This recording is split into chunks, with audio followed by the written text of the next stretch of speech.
Je m'amuse avec le tissu. Je fais des sacs, je fais des dessous de table.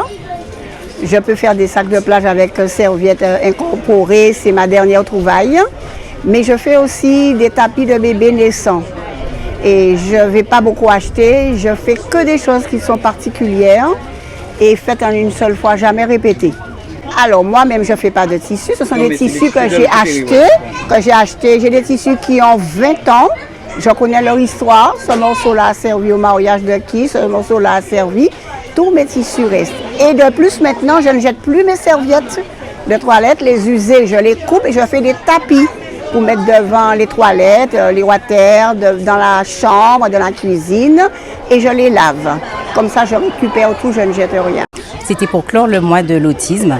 Donc le CCAS de Baïf nous a proposé une collaboration pour ce samedi 29 avril, une matinée d'information autour de l'autisme pour continuer à informer la population sur la particularité de l'autisme, mais aussi ses bienfaits.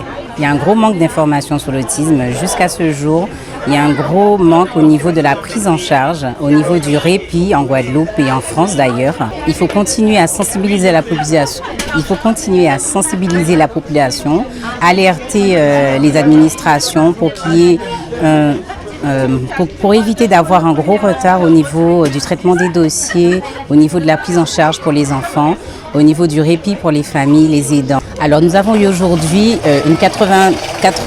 environ 80 personnes qui sont venues nous voir, s'informer au niveau de notre stand associatif de J'existe.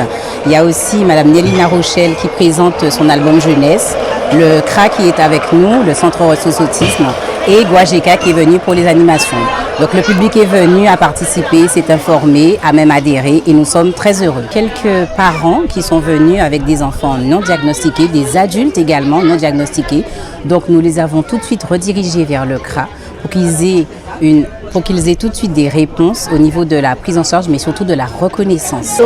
C'est un album jeunesse qui parle de l'autisme dans un monde imaginaire pour sensibiliser au plus grand nombre par rapport à la question de l'autisme. Alors ça fait 10 ans que je travaille avec des enfants, adolescents, adultes autistes et avec leurs familles et je me rends compte qu'en fait on a besoin d'outils pour mieux comprendre et pour que les autres aussi puissent être sensibilisés, accepter la différence dans les écoles, accepter les autres enfants et vraiment aller à la rencontre en fait des personnes avec autisme puisque ce sont des personnes extraordinaires et c'est ce que je veux montrer à travers cet album jeunesse.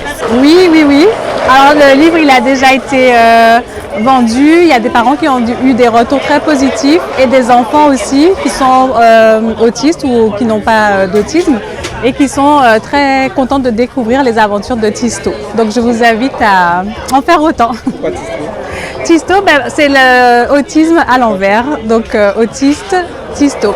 Alors effectivement le mois d'avril c'est le mois de l'autisme.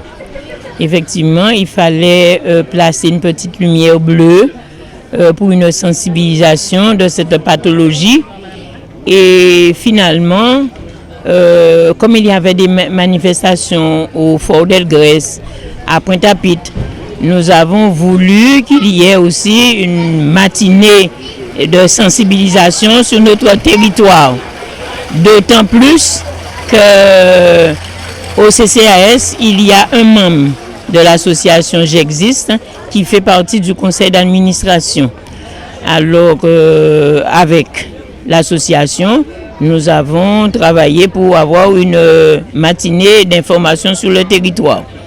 Et nous voulons sensibiliser la population à cette pathologie.